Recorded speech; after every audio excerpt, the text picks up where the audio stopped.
The strongest market theme of 2026. Investors should be ready. Today, let's take a closer look at Avgo. The stock's price action was extremely interesting. After opening higher, it entered a smooth and controlled consolidation phase, with no major swings in either direction. Trading turnover was noticeably lower compared with previous sessions, yet the stock remained remarkably stable throughout the day. Every pullback was met with strong support, while each move higher was measured and controlled rather than driven by excessive momentum. This kind of disciplined price action raises an important question. Could this level of consistency really come from scattered retail trading alone? Experienced investors can clearly see that there is likely more happening beneath the surface. Looking deeper into the shareholder distribution and positioning data, today's changes are particularly noteworthy. A solid base of shares appears to be firmly held at lower levels, showing little sign of selling pressure, while the amount of trapped supply above is gradually declining. The concentration of positions is improving, with ownership becoming increasingly focused rather than fragmented as it was previously. This type of structured and orderly shift in positioning is rarely the result of random retail activity.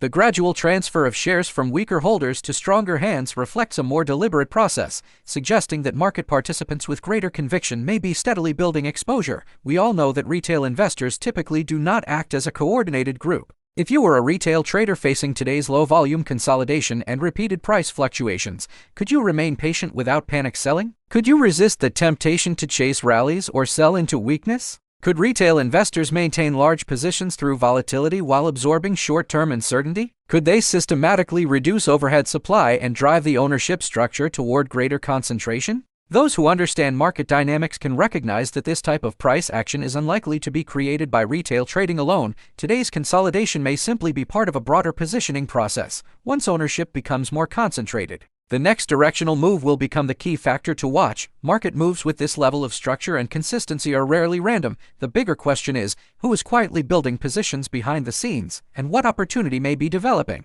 One final thought: the strength of the U.S. stock market is undeniable, but investors should remember that positive news released near market highs often acts as a sentiment amplifier rather than a clear signal to chase prices higher. Do not let market emotions dictate your decisions. Protect your capital through logic, discipline, and sound risk management. Consider saving this analysis for future reference, and feel free to share your thoughts on the next move for U.S. equities. Let's keep the discussion rational and constructive.